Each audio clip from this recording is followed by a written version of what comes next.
future of your health care is being worked out in Washington, and while lawmakers are still far from reaching consensus, President Obama headed out to Green Bay, Wisconsin yesterday to make his pitch. In all these reforms, our goal is simple: the highest quality health care at the lowest possible cost. Let me repeat what I said before. We want to fix what's broken, build on what works. As Congress moves forward on health care legislation in the coming weeks, there are going to be different ideas and disagreements about how to achieve this goal, and I welcome all ideas. We've got to have a good debate. What I will not welcome, I will not accept, is endless delay or denial that reform needs to happen. We've invited a few people to join us today to talk about how they see health care reform. I want to tell you who they are. Chris Waleski was actually at the president's town hall meeting in the room. She works for health care professionals and is coming to us out of Green Bay, obviously. Dr. Jane Delgado is the head of the National Alliance for Hispanic Health, coming from Washington, D.C. today. Also in D.C., Michael Cannon. He is with the Cato Institute and is the director of health policy studies. All right, so guys, I want to begin with you, Chris, because you were there in the room for this town hall meeting that we just heard some sound from the president. What was the mood there? Tell us a little bit how it felt. Oh, it was very exciting, and people were just so grateful to be there and excited to hear the president, looking forward to an opportunity to speak with the president. And afterwards, that same high level of energy and enthusiasm was still present. Okay, so people felt really good about what he said about his ideas for health care reform? Yes, I think that what people appreciated the most was hearing that he was there to listen to them and also to give some of his points and his perspectives about what health care reform needed to cover, but then also to encourage people to work with their congressmen and women and their senators to get their perspectives across, so that as the details of the plan are worked out, that those perspectives are included in the plan. Yeah, well, you work with healthcare professionals. That's part of the reason why we have you on today, other than being in the room when that town hall meeting was happening. What did they see as much needed reform? Well, I think that the healthcare providers' perspectives are as diverse as the rest of the population. There isn't a one-size-fits-all. Many of the providers can see things from the perspective of their patients and understand sometimes the impact that the healthcare industry can have on patients in terms of the cost.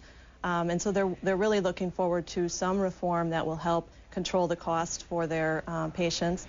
But there's also a reluctance to see the government get too involved in this and start to control health care from Washington, D.C. So that's very much, that sentiment is very much expressed among physicians. Okay, understood. Dr. Jane Delgado, to you now. What do we know about these new proposals?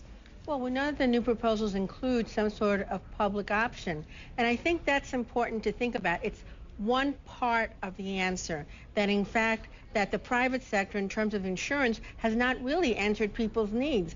People talk a lot about not being able to pay for health care, but a lot of people who have insurance will tell you that they went to use their insurance and that in fact what they thought would be covered was not. So we have a lot of people who are underinsured. We need to have a public option to change that discussion. So I'm very happy that the president went and spoke about that, but I'm also happy, most important of all, that he went to people and told them, please contact your legislators, let them know what you think. So that is good news for everybody. Okay, yeah, we just got to get people to do it to make sure that, that that's really happening. Michael Cannon, what do you know about the plan? Well, I know that what the president wants to do is he wants to cover all of the uninsured, and that's going to cost about $2 trillion over the next 10 years. And the only three options he's contemplating to come up with that money are, one, raising taxes for people like union workers, women, older workers by taxing their health benefits, something that he criticized John McCain for doing. Two, reducing the number of services that people receive. So having the government tell people, no, you're not going to get that medical care that you want. Or three, paying doctors less. What he's not contemplating are reforms that would encourage consumers to cut back on care, to encourage entrepreneurs to find ways to make health care better and more affordable. He really wants the government to run the show. So, Dr. Delgado, do you agree with any of that? I mean, who would really benefit and who would be hurt with some of these new ideas? Actually, I'm surprised that that's what Michael said, because in fact what the president wants is a combination of public-private. Now, for small employers, if the government went in and actually had plans that they could afford, there's a new group called the Small Business Majority, and they're looking forward to having premiums that they can afford if once the government gets in and costs come down. So I think that the American people will do better if we can get health insurance that is not only there to pay the premiums, but there when we go to use it. Okay, so it sounds like, and I don't want to put words in anybody's mouth, but Dr. Delgado, it sounds like you're saying that it will actually cost less once the government gets involved. And Michael, you're saying this is going to be hellaciously expensive at $2 trillion.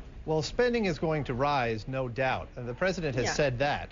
But when advocates of the president's approach say the premiums are going to be lower, what they're not telling you is how they're going to reduce those premiums. They're either going to reduce them by taxing someone else, by cutting the number of services that you receive, or by paying doctors less, which actually makes it harder for people to find a doctor who will see them.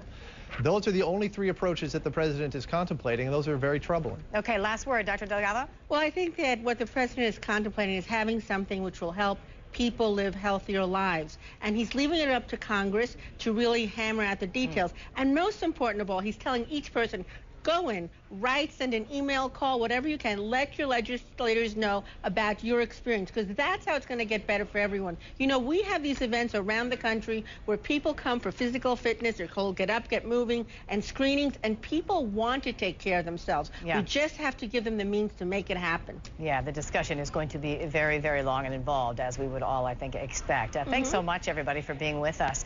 Chris Walesky from Bellin Healthcare, who's actually there at the town hall meeting in Green Bay. Dr. Jane Delgado from the National Alliance for Hispanic Health, and Michael Cannon from the Cato Institute. Thanks, guys.